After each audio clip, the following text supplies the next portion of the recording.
오늘도 예배로 나오신 우리 모든 성도님들, 성령님께서 그 마음을 주장하사 감화 감동하시고 말씀의 진리를 깨닫고 그 진리 안에서 하나님의 생명을 누리는 놀라운 복을 누리실 수 있기를 축복합니다. 우리 옆 사람과 인사합시다. 사랑합니다. 감사합니다. 오늘도 은혜 받으세요. 사람은 사회적인 동물이지요. 혼자 사는 존재가 아니라 함께 더불어 사는 존재가 사람입니다. 사회적 동물로서의 그 사회성을 만들어가는 가장 기초는 커뮤니케이션, 바로 대화라고 할 수 있습니다. 대화를 통해서 사회적 동물로 우리가 삶을 영위해 가는 것이지요. 자, 그런데요, 우리가 인생을 살아보면 대화를 하기는 하는데 나랑 참 말이 잘 통하는 사람이 있는가 하면 정말 말이 안 통하는 사람이 있지요. 여러분, 거기에는요 여러 가지 이유가 있을 수 있지만 그 대표적인 이유는 말을 할 때 전후 사정과 맥락을 잘 이해하고 말하느냐, 그렇지 못하느냐, 이게 말이 통하고 안 통하고의 아주 중요한 요소입니다. 전후 사정과 맥락을 잘 이해하고 말하는 사람들은요 말이 통해요. 그 대화 속에서 교제가 깊어져 갑니다.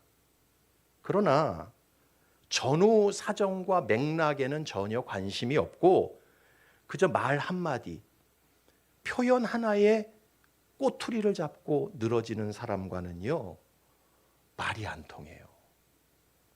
말을 하면 할수록 답답함만 생기고 싸움만 벌어져요. 어떤 사람이 생일날 자기 주변의 친구 4명을 집으로 초대를 했답니다. 자, 그런데 3사람은 제 시간에 도착을 했어요. 그런데 한 사람이 제 시간에 도착을 하지 않았습니다. 그래서 그 초대한 친구가 혼잣말로 그렇게 말을 했어요. 아이, 불안하군. 왜 와야 할 사람이 오지 않지? 그 말을 옆에서 들은 한 친구가요 몹시 언짢은 표정을 지으면서 이렇게 말을 하는 거예요. 와야 할 사람이 아직 안 왔다고? 그러면 우리는 오지 말아야 할 사람들이 빨리 온 거네. 미안하네. 오지 말아야 할 사람들이 이렇게 빨리 와서. 그리고는 그 자리를 떠나 나가버렸어요. 얼마나 황당합니까? 초대한 친구가 아니, 저 친구 왜 저렇게 예민해? 저렇게 가면 어떡해? 아이고, 가지 말아야 할 사람이 가버렸네. 그렇게 말을 했어요. 그랬더니요 이번에는 그 옆에 있던 다른 친구가 발끈하면서 아니, 그러면 가야 할 사람이 저 친구가 아니라 나란 말이야? 알았네. 내가 가지. 그리고는 그 친구도 나가서 가버렸어요. 얼마나 황당합니까? 그때 남은 친구 하나가 그 초대한 친구에게 말합니다. 이보게, 말을 좀 조심해서 해야지. 그렇게 말을 했어요. 그러자 초대한 친구가 말합니다. 아니, 왜들 이렇게 내 말을 오해하는 거지? 나는 저 친구들 들으라고 한 말이 아니야. 그랬더니요 그 친구가요 정색을 하면서 이렇게 말을 하더랍니다. 뭐야, 그러면 지금까지 나 들으라고 한 말이었어? 내가 눈치가 없어서 이렇게 오래 앉아 있었구만. 알았네. 나도 가보겠네. 그리고는 그 자리를 떠났다는 거예요. 누가 만들어낸 이야기겠지요? 그러나 여러분, 이게 실제로 벌어지는 일이라고 한다면 정말 미치고 환장할 노릇 아니겠어요? 이렇게 전후 사정과 맥락에는 관심이 없고 그저 말 한마디, 표현 하나에 꼬투리를 잡는 친구들이라고 한다면 그런 친구들 안 만나는 게 정신 건강에 아주 유익합니다. 여러분, 누구랑 말을 하든지 누구랑 대화를 하든지 대화할 때는요, 전후 사정과 맥락을 잘 이해하고 대화를 해야 합니다. 그럴 때 그 대화가 즐겁고 깊어지고 좋은 교제가 일어나게 되는 거예요. 자, 그런데 이것은요, 하나님의 말씀을 들을 때도 마찬가지예요. 왜 수십 년을 똑같은 성경을 읽고 똑같은 말씀을 읽는데 어떤 사람은 바른 신앙으로 성장해 가고, 왜 어떤 사람은 늘 제자리에서 그 모양 그 꼴일까요? 그 이유는요, 말씀의 전후 사정과 맥락을 전혀 이해하지 않고 구속사를 성취해 가시는 하나님의 큰 그림, 그 경륜을 이해하지 않고 그저 단편적으로, 파편적으로 그냥 자기가 마음에 드는 말씀들을 취사 선택하기 때문에 신앙이 성장하지 않고 성숙한 인격이 되지 않는 거예요. 여러분, 말씀은 그 전후 사정, 맥락, 하나님의 큰 그림, 이걸 이해하면서 읽고 들어야 합니다. 단편적으로 몇 장 몇 절에 무슨 말씀 있지, 몇 장 몇 절에 무슨 구절 있지, 그렇게 취하면요, 이상한 신앙이 돼요. 괴물 신앙이 됩니다. 그거 잘하는 사람들이 다 누군 줄 아세요? 이단자들이 다 그러고 있어요. 여러분, 여호와의 증인들 전도할 때 보세요. 성경 들고요, 쫙 펼치면서 여기에 이 말씀, 저기에 저 말씀, 그러면서 사람을 현혹합니다. 말씀은요, 단편적으로, 파편적으로 그냥 내 마음에 감동이 되는 말씀, 그거 찝어서 받는 게 아니에요. 하나님의 그 큰 뜻, 전후 사정, 맥락을 잘 이해하면서 하나님의 말씀을 들어야 하는 것입니다. 자, 지금 우리는 계속해서 로마서 말씀을 듣고 있습니다. 사도 바울은요, 하나님의 아들 예수 그리스도를 통해서 주시는 이 구원만이 영원토록 완전하고 확실하다는 사실을 로마서 8장에서 분명히 선언했지요. 우리 로마서 8장 35절 읽어봅시다. 시작. 누가 우리를 그리스도의 사랑에서 끊으리요?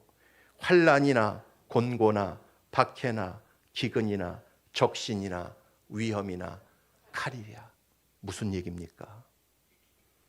그 어떤 것도 하나님이 택하신, 하나님의 사랑하는 자들 그리스도의 사랑에서 끊어낼 수 없다, 이걸 말씀하고 있어요. 로마서 8장 38절 39절 같이 읽습니다. 시작.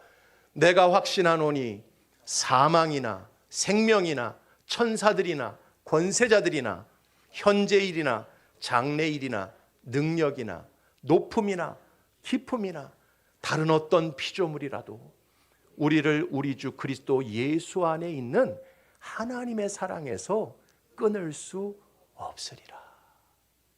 예수님을 통해서 우리를 구원하신 그 하나님의 사랑에서 천상천하, 눈에 보이는 것과 보이지 않는 그 모든 어떤 것도 끊어낼 수 없다. 할렐루야. 여러분, 하나님께서 택하신 택자들의 구원, 이것은요, 결코 허물어지지 않아요. 결코 좌초되지 않습니다. 온전히 이루어집니다. 자, 사도 바울이 이렇게 로마서 8장에서 말씀을 했더니요, 사람들이 사도 바울에게 질문을 하는 거예요. 야, 그러면 유대인들은 왜 예수 그리스도를 믿지 않는 거냐? 유대인들은 구약 시대부터 하나님께서 택하신 선민들이 아니었냐?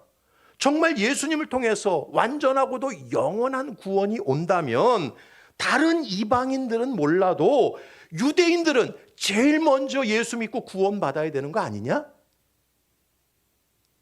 그렇게 질문을 하는 거예요. 자, 여러분, 이 질문에 대한 대답이 로마서 9장에 기록되어져 있는 것입니다. 바울이 뭐라고 대답합니까? 로마서 9장 8절 읽어봅시다. 시작. 곧 육신의 자녀가 하나님의 자녀가 아니요 오직 약속의 자녀가 씨로 여기심을 받느니라. 이스라엘의 혈통을 타고났다고 해서 그 사람이 다 하나님의 자녀가 아니고 오직 약속의 자녀만이 하나님의 자녀요 하나님의 씨다 라고 바울이 대답을 합니다. 그러면서 그 신뢰를 누구를 통해 듭니까? 이삭과 이스마엘 그리고 야곱과 에서를 통해서 드는 거예요. 여러분, 이삭과 이스마엘 둘 다 누구를 통해 나왔어요? 아브라함을 통해서 나왔어요. 에서와 야곱 다 누구를 통해서 나왔어요? 이삭을 통해서 나왔습니다. 그런데 하나님께서 뭐라 그래요? 한 사람은 약속의 자녀, 한 사람은 육신의 자녀. 야곱은 사랑하고 에서는 미워했다. 성경은 분명히 그렇게 말씀을 합니다. 자, 그러면서 로마서 9장 16절에 뭐라고 말씀합니까? 읽어봅시다. 시작. 그런즉 원하는 자로 말미암음도 아니요 다른 박질하는 자로 말미암음도 아니요 오직 긍휼히 여기시는 하나님으로 말미암음이니라. 무슨 얘기입니까? 구원이라는 것은 하나님의 절대 주권과 예정 속에서 은혜로 주어지는 것이지 그 사람의 혈통이나 그 사람의 선행이나 그 사람의 열심, 그 사람 안에 있는 것으로 구원이 오는 게 아니다 라고 로마서 9장에서 바울이 분명히 말씀합니다. 그리고 로마서 10장에서는 무엇을 말씀합니까? 이스라엘이, 유대인들이 하나님의 의를 모르고 자기 의를 세우려고 힘써 하나님의 의에 복종하지 않았기 때문에 예수 그리스도를 통한 구원이 왔음에도 불구하고 그들은 여전히 구원에 이르지 못하고 있다라고 설명합니다. 사도 바울은요, 로마서 10장을 통해서 하나님의 의와 구원이라는 것은 태초부터 지금까지, 태초부터 바울 당시까지 율법의 행위로 하나님 앞에 의를 얻고 구원을 얻은 인생 하나도 없었다. 오직 믿음을 통해서만 하나님이 의롭다 하시고 그에게 구원을 주셨다. 이걸 말씀합니다. 로마서 10장 9절부터 13절 읽어봅시다. 시작. 내가 만일 내 입으로 예수를 주로 시인하며 또 하나님께서 그를 죽은 자 가운데서 살리신 것을 내 마음에 믿으면 구원을 받으리라. 사람이 마음으로 믿어 의에 이르고 입으로 시인하여 구원에 이르느니라. 성경에 이르되 누구든지 그를 믿는 자는 부끄러움을 당하지 아니하리라 하니 유대인이나 헬라인이나 차별이 없음이라. 한 분이신 주께서 모든 사람의 주가 되사 그를 부르는 모든 사람에게 부요하시도다. 누구든지 주의 이름을 부르는 자는 구원을 받으리라. 할렐루야. 하나님이 주시는 구원은요, 사람의 조건과 상태로 오는 게 아니에요. 하나님의 행하신 일을 믿는 사람에게 하나님의 구원이 임하는 것입니다. 자, 그런데 유대인들은 바울 당시까지만 해도 아무리 복음의 말씀을 선포하고 전해 주어도요, 믿음으로 듣지 않았다라는 거예요. 그 하나님의 말씀에 순종하지 않았다라는 것이지요. 그게요, 바울 당시만의 일이 아니었어요. 구약 시대 모세의 말씀도 믿지 않고 듣지 않았어요. 수많은 선지자들의 말씀도 믿지 않고 듣지 않았다라는 거예요. 바울 시대에도 여전히 유대인들이 믿지 않고 듣지 않았다라는 겁니다.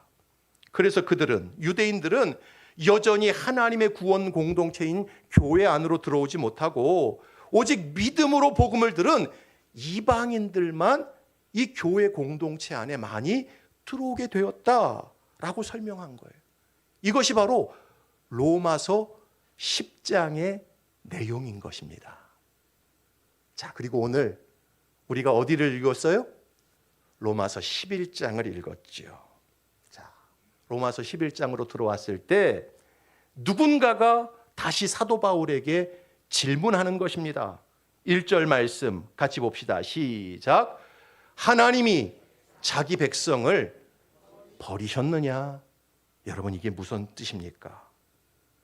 그렇다면 구약 성경에서 말씀한 하나님의 구원 계획이라는 것은 다 실패한 거 아니냐? 그 얘기예요.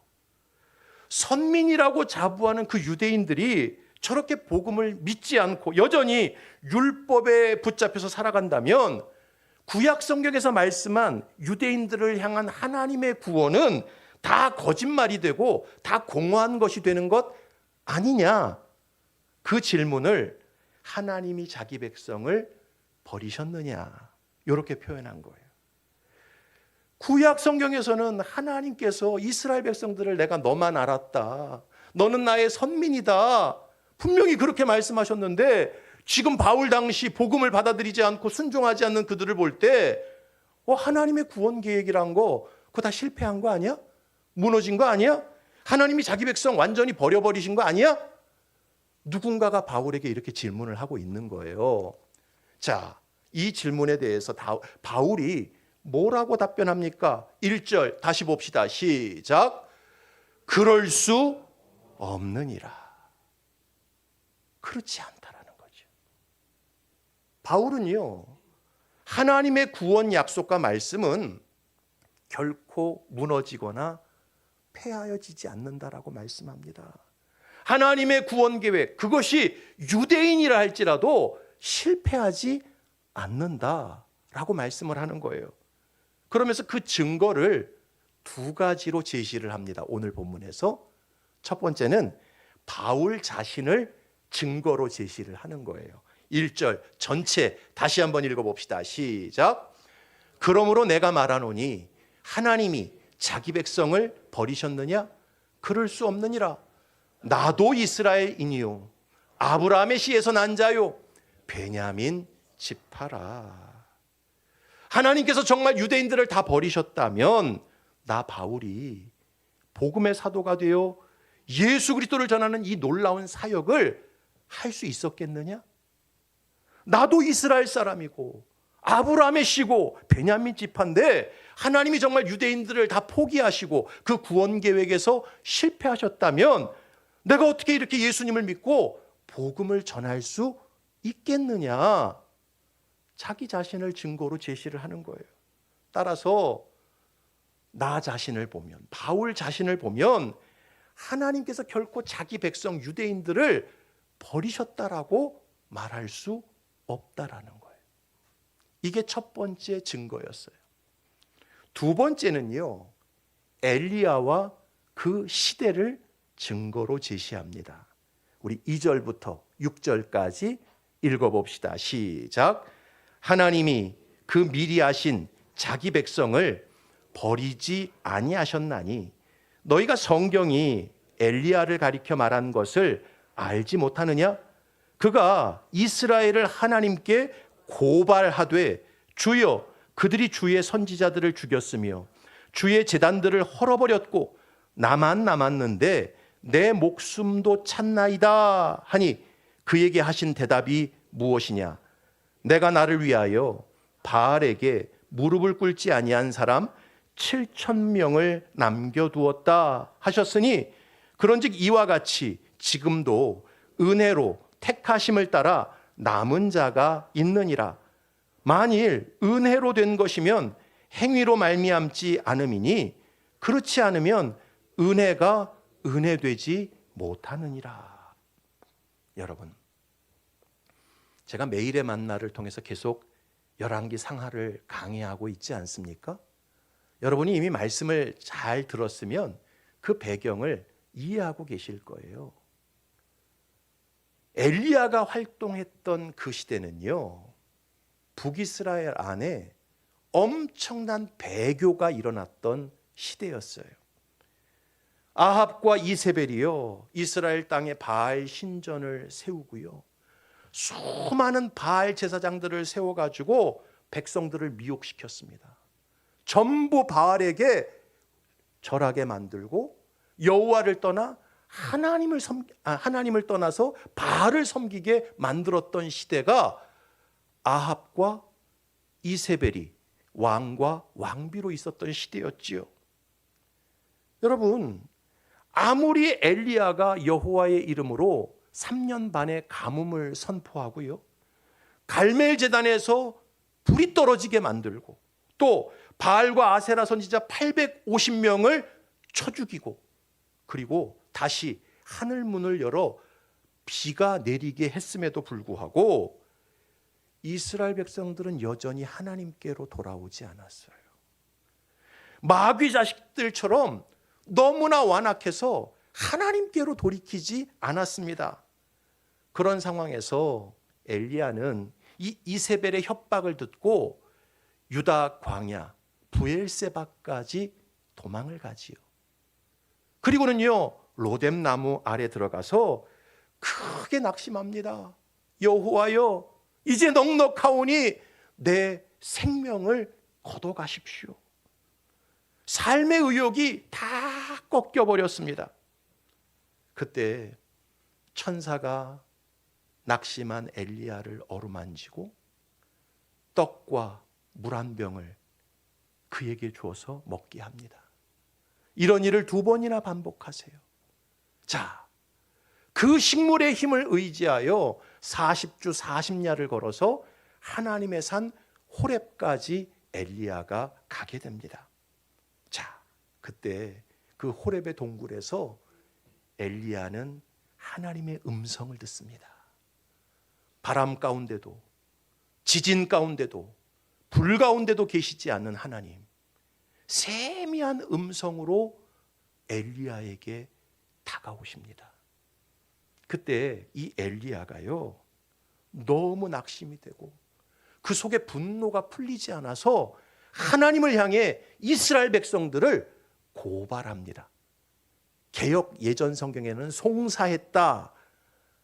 여러분, 고발과 송사는요, 좋은 감정으로 하는 거예요? 아주 분노의 감정으로 하는 겁니까? 예, 이것들 다 콩밥 먹일 거야. 뭐 여러분, 그런 마음으로 송사하는 거잖아요. 그런 마음으로 고발하는 거잖아요. 성경은요, 고발이라는 단어를 써요. 이건 뭐냐 하면 엘리야의 심정이요, 이스라엘 백성들에 대해서 너무 분노한 거예요. 분개한 거예요. 그러면서 뭐라고 말합니까? 하나님, 저것들은 희망이 없습니다. 저것들은 주의 선지자들을 죽였고 주의 제단을 헐어버렸습니다. 제가 그렇게 놀라운 기적으로 하나님의 살아계심을 나타냈어도 그들은 돌이키지 않습니다. 이제는 나까지 죽이려고 합니다. 하나님, 저것들은 희망이 없어요. 다 망해야 합니다. 이게 하나님을 향해서 엘리야가 말했던 내용이고 솔직한 심정이었어요. 그때 그 엘리야의 소송을 하나님이 들으시고 뭐라고 대답하십니까? 엘리야야, 너만 날 잘 믿고 섬기는 게 아니란다.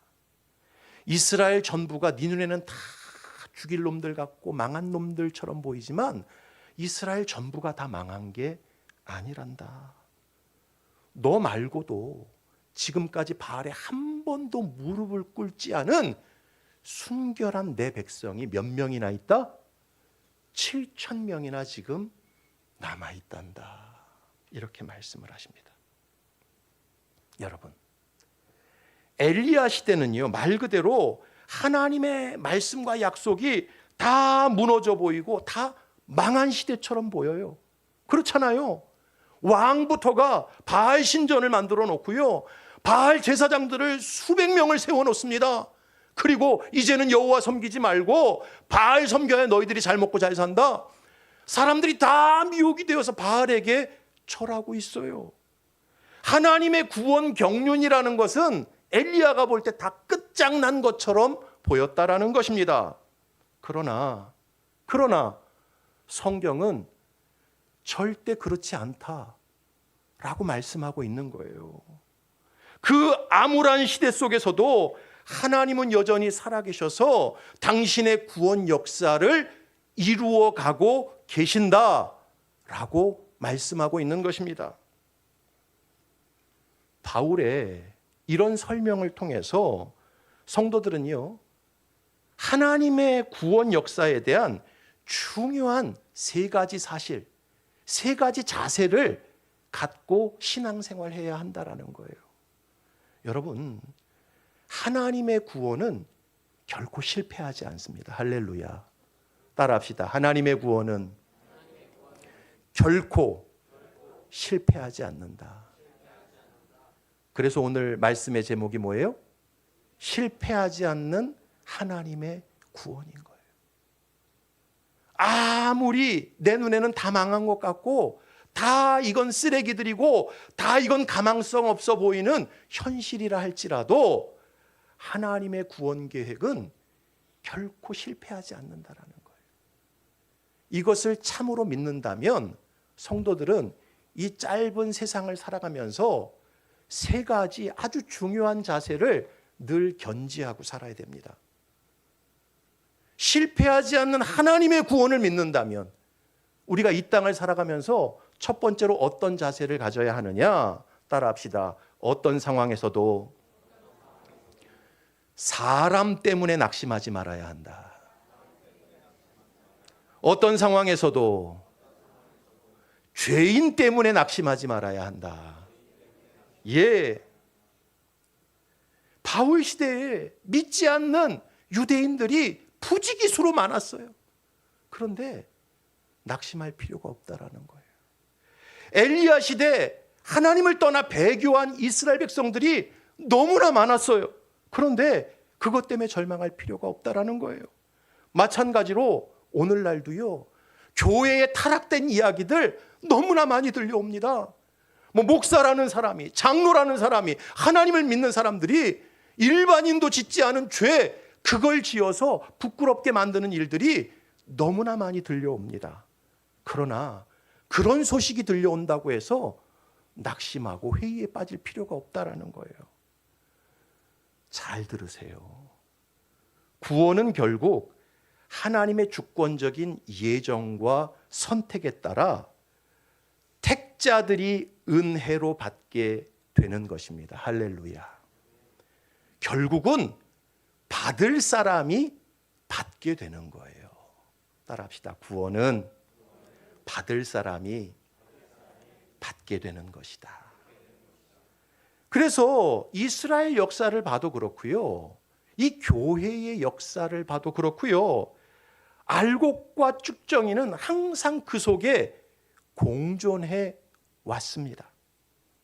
로마서에서는 이것을요, 이스라엘 사람이라고 다 하나님의 씨가 아니다 라는 말씀으로 설명합니다. 오직 약속의 자녀만이 하나님의 씨다 라고 말씀하는 거예요.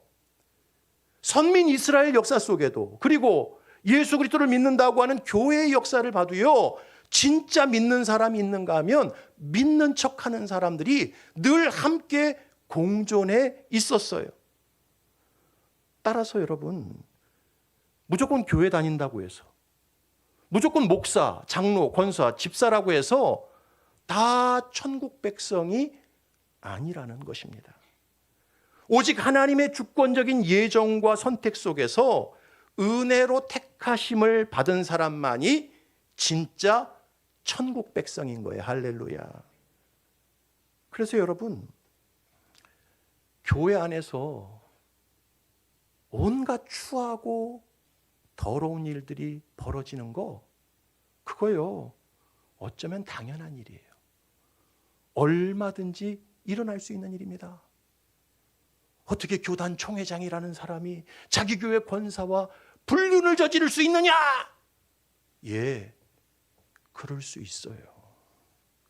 어떻게 유명한 부흥 강사가, 전국 방방곡곡을 말씀을 전하고 다닌 목사가 그렇게 자기 교회 부교역자들에게 어마어마한 욕설을 퍼부을 수 있느냐? 예, 그럴 수 있어요. 어떻게 찬양대하는 안수 집사와 권사가 눈이 맞아서 바람이 나고 가정을 버릴 수 있느냐? 예, 그럴 수도 있습니다. 어떻게 신실한 집사라는 사람들이 교회 헌금을 횡령해서 교회 돈을 자기 쌈짓돈처럼 쓸 수 있느냐? 예, 안타깝지만 그럴 수 있습니다. 그런 모습을 볼 때마다 교인들은 실망하고 낙심하죠. 정말 하나님 살아계셔? 하나님이 살아계신다면 어떻게 이런 일이 벌어져? 회의에 빠져서 고민하죠. 그러다가 결국은요, 그게 깊어져서 자기 스스로 신앙을 포기하고 자기 스스로 가나안 교회로 가는 사람이 있어요. 여기서 말하는 가나안 교회는 어떤 교회예요? 안나가 교인. 예. 나는 믿기는 믿어도 이젠 교회는 안 나가. 가나안 교회로 이렇게 가는 교인들이 있어요. 그러나 여러분, 분명한 사실은 그 모든 상황 속에서도 하나님의 구원은 여전히 이루어져 가고 있습니다. 하나님께서 창세전에 예정하신 택자들은요, 여전히 은혜로 순종의 길을 걷고 성화의 길을 걷고 구원의 길을 걷고 있다라는 사실입니다. 내 눈에 보이는 현실이 전부가 아니에요. 내 눈에는요, 나만 잘 믿는 것처럼 보이고 세상은 다 썩은 것처럼 보여요. 나만 믿음이 있는 것 같고 교회에는 희망이 없는 것처럼 생각되어집니다. 그러나 그런 상황 속에서도 하나님께서는요, 바알에게 단 한 번도 무릎을 꿇지 아니한 순결한 하나님의 백성을 7,000명이나 예비하고 계신다라는 사실이에요. 여러분, 그러므로 신앙생활하면서 사람 때문에 낙심하지 말아야 합니다. 사람은 원래 죄인이고요, 죄인은 죄 짓는 게 주특기예요. 따라합시다. 사람은 원래 죄인이고 죄인은 죄 짓는 게 주특기다. 그런 죄인들 가운데서 하나님은 지금도 주권적인 예정과 선택 속에서 당신의 택자들, 미리 아신 자들을 구원하고 계시는 것입니다. 순결한 하나님의 백성으로 지금도 세워가고 계시는 거예요. 여러분, 하나님의 구원은 결코 실패하지 않습니다. 할렐루야. 이걸 정말 믿는다면 나 하나 똑바로 믿자. 할렐루야. 나 하나 순종의 길을 걷자. 이 믿음을 가지고 나가야 되는 거예요. 다 배교한 것 같아요? 다 떠난 것 같아요? 아니다. 바알에게 무릎 꿇지 아니한, 한 번도 꿇지 않은 순결한 내 백성 7,000명이 아직도 있다. 하나님은 그렇게 말씀하고 계세요. 하나님이 아신 자들은 여전히 구원의 길을 걸어가고 있는 것입니다. 그러므로 어떤 잡음이 들려도, 어떤 흉한 소리를 들어도 여러분, 진짜 택자들은요, 나나 잘 믿어. 하나님께서 구원하기로 작정한 영혼들은 다 구원해 가셔. 할렐루야. 이 믿음을 가지고 낙심하지 말아야 됩니다. 두 번째는요, 따라합시다. 눈에 보이는 숫자에 속지 말아야 한다. 엘리야 눈에는요, 온 북이스라엘 백성들이 다 배교하고 자기만 하나님을 잘 섬기는 것처럼 보였지요. 이스라엘 땅에 경외하는 사람이라곤 자기 하나밖에 없는 것처럼 느껴졌습니다. 그러나 그건 철저히 엘리야의 생각, 엘리야의 판단일 뿐이었어요. 하나님께서 뭐라고 말씀하셨습니까? 4절 다시 읽습니다. 시작. 내가 나를 위하여 바알에게 무릎을 꿇지 아니한 사람 7,000명을 남겨두었다. 여러분, 잘 들으세요. 사람이 버글버글 많이 모였다고 해서 거기 하나님이 계신 게 아니에요. 여러분, 엘리야 당시를 생각해 보세요. 바알 신전에 사람들이 버글버글 구름대처럼 모여들었어요. 자, 그런데 그 바알 신전에 하나님이 계셔요, 안 계셔요? 안 계시죠. 여러분, 눈에 보이는 숫자에 속으면 안 돼요. 갈멜산의 대결을 한번 생각해 보세요. 바알과 아세라 선지자 몇 명 쏟아져 나왔어요? 그 갈멜산에 몇 명 나왔어요? 850명이 나왔어요. 여호와 이름을 대표해서 누가 나왔어요? 엘리야 한 사람 나왔습니다. 이게 몇 대 몇의 싸움이에요? 850대 1의 싸움입니다. 그런데 그 850명의 바알과 아세라 선지자 가운데는 하나님이 계시지 않았어요. 단 한 사람에 불과했던 엘리야와 하나님이 함께 하셨던 거예요. 자, 오늘 본문도 마찬가지예요. 엘리야는요, 하나님의 산 호렙에 홀로 있었습니다. 그런데 하나님께서는 그 홀로 있는 엘리야를 찾아오십니다. 할렐루야. 그 엘리야와 함께 하시는 거예요. 그리고 지금 엘리야 눈에는 보이지 않지만 북이스라엘 땅 전역에 순결한 하나님의 백성 7,000명이 흩어져 있다라고 말씀하는 거예요. 여러분, 그 7,000명이 한 교회 다녔을까요? 아니요. 이스라엘 전역 산지 사방에 정말 소수로 다 흩어져 있었던 거예요. 그러므로 여러분, 신앙생활하면서 숫자가 많은 게 성공이고 숫자가 많은 것이 정의라는 생각을 완전히 버려야 하는 것입니다. 비록 적은 숫자가 모였을지라도 진실하게 하나님을 믿고 경외하고 순종하는 사람들 가운데 하나님은 함께 하시고 하나님은 그들을 구원해 가시는 것입니다. 할렐루야. 여러분, 신앙생활하면서 눈에 보이는 숫자에 속지 마십시오. 하나님은 숫자를 보지 않아요. 진실한 한 사람을 찾으십니다. 할렐루야. 그 진실한 한 사람 우리가 될 수 있기를 축원합니다. 마지막 세 번째로, 하나님의 구원은 결코 실패하지 않는다는 것을 우리가 참으로 믿는다면 따라합시다. 메시아 콤플렉스에 빠져서 낙심하지 말아야 한다. 노심초사하지 말아야 한다. 예. 자, 오늘 본문에 나오는 로마서 11장에 나오는 이 엘리야와 하나님과의 대화는요, 원래 열왕기상 19장에 기록되어져 있는 본문입니다. 거기 보면 엘리야가 하나님을 향해 뭐라고 말하는지 오늘 본문보다 더 정확하게 기록되어져 있어요. 우리 열왕기상 19장 9절 이하 읽어봅시다. 시작. 엘리야가 그곳 굴에 들어가 거기서 머물더니 여호와의 말씀이 그에게 임하여 이르시되 엘리야야, 내가 어찌하여 여기 있느냐? 그가 대답하되 내가 만군의 하나님 여호와께 열심히 유별하오니 이는 이스라엘 자손이 주의 언약을 버리고 주의 제단을 헐며 칼로 주의 선지자들을 죽였음이오며 오직 나만 남았거늘 그들이 내 생명을 찾아 빼앗으려 하나이다. 자, 이게 열왕기상 19장에 기록된 오늘 본문의 내용입니다. 엘리야는 하나님을 향해서 뭐라고 그래요? 내가 만군의 하나님 여호와께 열심히 유별하오니 라고 고백합니다. 이전 개역 성경에서는요, 열심히 특심하오니 라고 기록되어 있어요.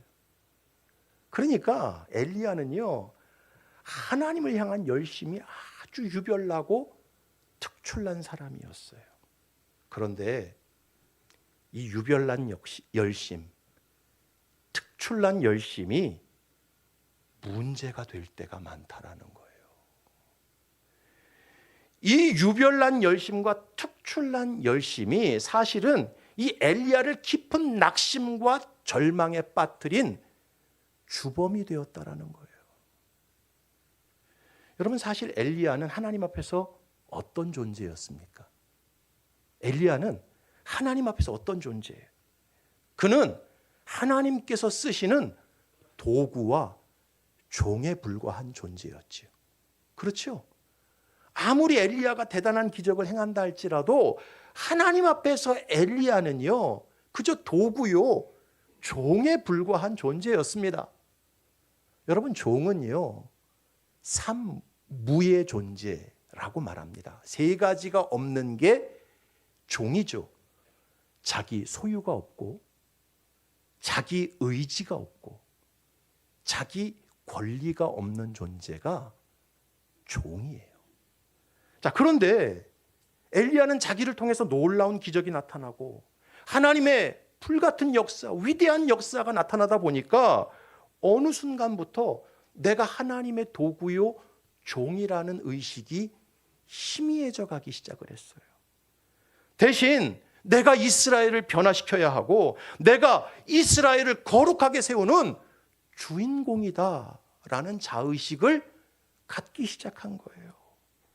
메시아 콤플렉스에 이 엘리야가 사로잡히고 말았던 것입니다. 그래서요, 하나님보다 지가 더 이스라엘을 걱정하네요. 하나님보다 지가 더 이스라엘을 안타까워하는 지경까지 그 마음이 선을 넘게 되었다라는 거예요.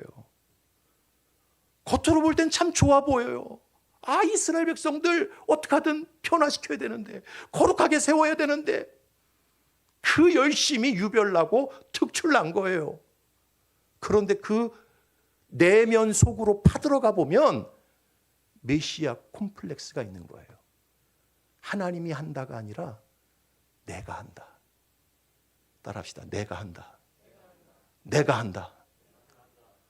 예, 내 힘과 능력으로 내가 하나님보다 더 힘을 주고 더 긴장하고 더 노심초사하는 그런 지경에 빠지게 된 거죠. 자, 그런데 그게 자기 뜻대로 안 되니까 그거에 낙심하고 분노했던 거예요. 하나님 앞에서 이런 엘리야의 심리 상태가 얼마나 주제넘게 보였겠습니까? 야, 네 열심으로 이스라엘을 변화시킨다고? 야, 네가 열심히 뛰어다닌다고 이스라엘이 바뀌겠냐? 절대 그렇지 않다. 오직 나의 주권적인 선택과 능력으로 이스라엘이 변화되고 구원받는단다. 할렐루야. 오직 나의 은혜가 죄인을 구원하고 교회를 변화시키고 만사를 새롭게 하는 것이란다. 바로 이 사실을 하나님께서 엘리야에게 말씀하신 거예요.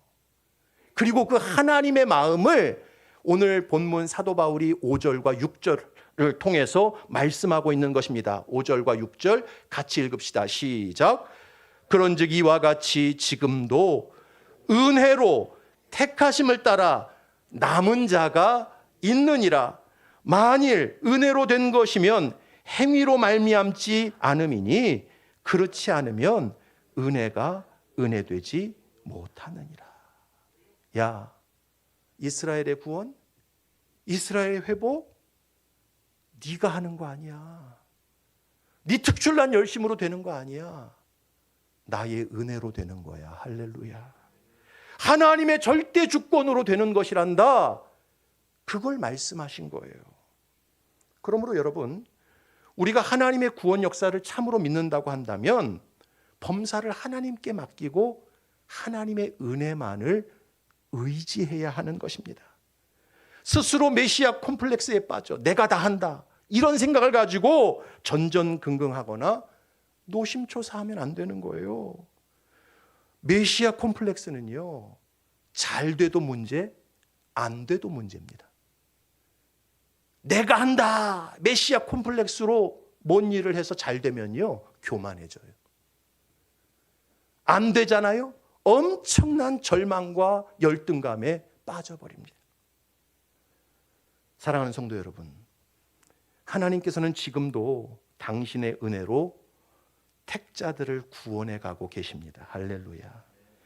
하나님의 목적과 경륜을 빠짐없이 다 이루어가고 계세요. 하나님의 구원은요, 결단코 실패하지 않습니다.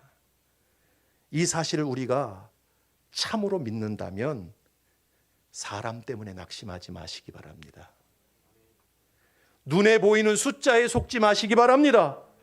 메시아 콤플렉스에 빠져서 하나님보다 더 걱정하고 더 근심하지 마시기 바랍니다. 그럴 때 하나님의 은혜가 평강 중에 저와 여러분을 구원의 백성으로 날마다 세워가실 줄로 믿습니다. 이런 복된 신앙의 길을 걸어가는 우리 모두가 되실 수 있기를 주님의 이름으로 축복합니다.